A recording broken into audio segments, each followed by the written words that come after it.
Tomás. Tomás Q. Morín is the author of Patient Zero in a Larger Country. He translated Pablo Neruda's Neruda, The Heights of Macchu, Picchu, and with Marila Esperance co-edited Coming Close, 40 Essays on Philip Levine. He teaches at Texas State University and in the low residency MFA program of Vermont College of Fine Arts. Welcome, Tomás.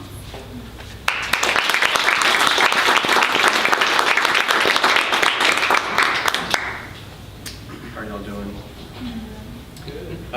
Thank you, Malvern, for letting Jen, Kate, and I welcome Chen's Radiant to Austin. I was just listening to NPR, and you know how in between programs they have those little stories by locals?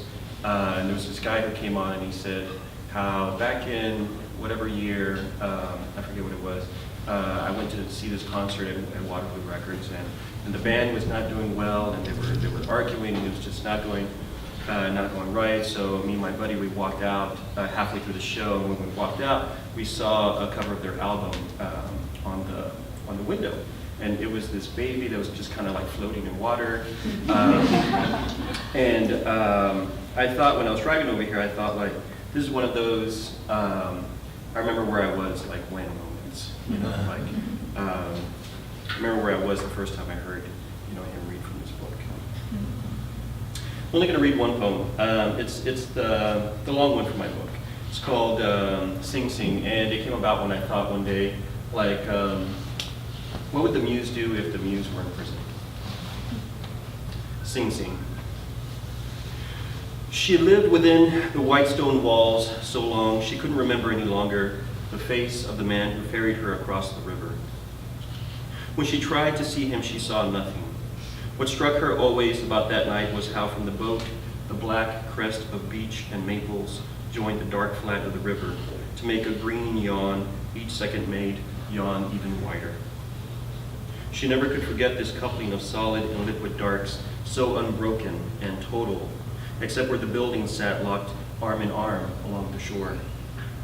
The ferryman had said, on a night like this, when stars were dim, one could look at the savage light of those buildings and swear it was the harvest moon dipping for a drink.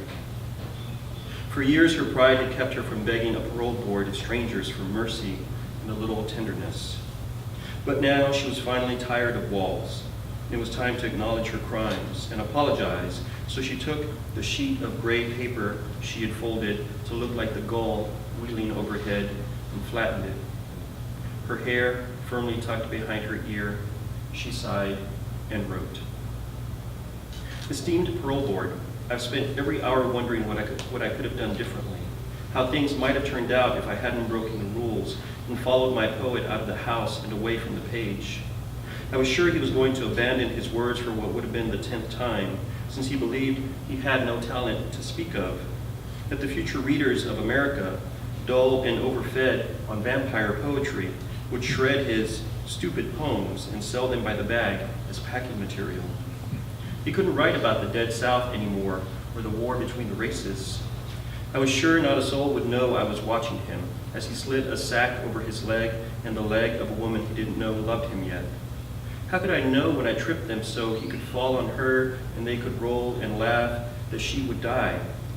I was supposed to make him a poet of joy, not grief. She stopped writing and stared away at the bleached stones of the wall, stacked like loaves of bread. Walls as high she'd learned had a way of making the mind forget what was real, so that before you knew it, you were staring hard enough to misremember your own father shuffling in the kitchen, a tune playing on his lips, from mixing bowl to oven and back again, till all the sills and countertops and tables were heavy with golden bread he braided. Those warm slices she never tasted bubbled up in the soup of her mind when the steam from the laundry room slipped down the corridors, or when sweat clinging to hair met the hot pillow on the bed below her. A wall built high and plain enough could easily bend a memory, is meant to, which is why so few ever remember the past true enough to know what they're apologizing for. Because she knew the land the prison was built on once belonged to the Sink tribe who fished and camped the shores The white stones of the wall were only ever stones and nothing more. But her apology couldn't be about forgetting. She knew this, knew she must tell the past true if she were ever to grow a seed of sympathy in anyone's heart. And so she started again and wrote, "Ladies and gentlemen, I present the facts of my life. Before I was a muse, milk and cheese were my trade by day, a warped fiddle by night. I saw the most bent notes a Kansas City sky ever did hear. 5 years later, I was kissing strangers at the carnival for a nickel apiece. I was inspiring them to kiss their wives harder. Yes, I'll admit, long-in-the-tooth couples necking in a Buick isn't art. But wouldn't you rather see that than the high-drama divorce on the lawn of the courthouse? How I came to inspire a poet from the South, hell-bent on writing love poems about Roman gods and goddesses, I can't recall. 4 more weeks and I would have cured him of the silly idea of gods. Love, now there's godliness in that idea. For the record, I never was a god. I'm spirit same as you, moving body to body through the years, always sneaking to the background of people's lives when they need focus the most, which is all inspiration really is. Drown out the noise of your life miraculously one day, and rest assured, I'll be mowing grass or snoring on the couch in a key so pure the busy world slows down clear enough for you to finally see and hear what was always there." She looked at what she had written and knew it was wrong. She'd said too much about the nature of things. People of most stripes prefer their beauty simple, she thought. Most want to see a crest of beech and maple as perfect clearly in the dark as in the day, not the shifting black crouching like a dog about to leap across the water. A hill is true enough, but how many prisoners had forgotten over the years this simple truth on their ferry ride and been smothered almost to death by the warm dog breath of the shore and emptied their dinner into the Hudson. She had to omit the past if she were to have a chance, leave out all her years of hard work. She couldn't mention all the singers and politicians, doctors and artists who built with her help great pain into art. No one had cared about any of this at sentencing, and no one at her parole hearing would care either. The future was where she needed to focus, so she crossed out everything she had written and wrote, "Dear officers of the court, if you see fit to release me, I pledge to inspire responsibly or not at all. If it's my luck to draw another Southerner obsessed with pie and ribs and sun-soaked tea, I'll nurture her natural inclinations toward food until feasts complete with appetizers and desserts spring from her pages. And if it's sports she loves more than anything, she'll have the great lacrosse players of the Hudson Valleys crisscrossing her canvases. I won't repeat my mistakes from the past. I'll give in to every whim and indulge the people who need me. If another poet selling jewelry to snobs from the suburbs to make a living goes out on a limb and asks a bookbinder from Tennessee, who's also a closet poet, if he wants to partner with her for the sack races celebrating Washington Irving Day, I'll stand to the side and let nature follow whatever crooked course it cares to go. If you see me fit to walk free, I'll find her parents and nudge them to take up singing lessons, nudge them to wail, to howl to the stars with perfect pitch about their great misfortune. And him I'll..." The shadow of the lost gold sounding overhead kept crossing her lap as it shrank against the empty blue that on a clear day like today was like a second river that didn't suffer the traffic of ferries and whose shores waited for nothing. When sleep would not come, she lay in bed thinking about the gulls that would get lost in the valley. Even though she knew it would not help, she closed her eyes and flew up the warm face of the Palisades before rising still higher and then flying downriver. Her wings still, she let the current of wind catch and carry her past Nyack and Dobbs Ferry, Yonkers and Manhattan, Hoboken and Red Hook, down to where the river empties, where the breakers crash and toss, and their old groan is washed and drowned in the dusky song of 1,000 happy gulls hissing and squalling.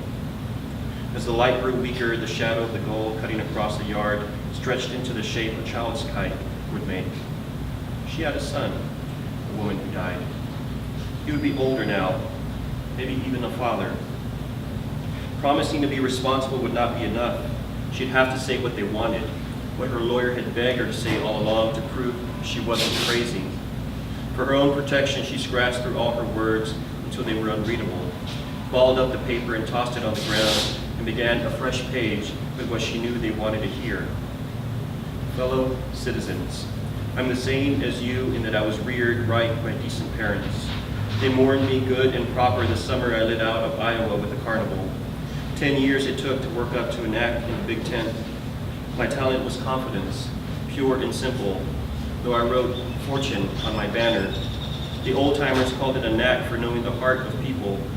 All I had to do was decide what they wanted and give them a little push in the direction they were already headed. I got so used to calling myself special, I forgot to stop after the carnival and I split. Confused is what I was. I see clearly now. I'm a woman who broke the law, plain and simple. The only thing special about me today is I have a debt that needs paying. If you see your way to grace me with a chance to enter the world again, I pledge to be like a struck match in the dark, and light the way for those who are lost from the path of good citizenry. You have my word and faith. Her tucked hair slipped loose from her ear. She left it to sickle under her jaw, smiled at what she had written, and then rose and left the almost empty yard to keep the weekday moon company and the wild moon coming down from the north to wrinkle the river and muss the maples and beeches. When the last person had gone inside, the gull dove and splashed on the ground. Tired, it sat and watched with curiosity the gray wad of paper twitching open like the egg of a bird about to hatch, a bird that in time might sing to us about love and good intentions and how little we ever know about birth. Both, sorry. Thank you.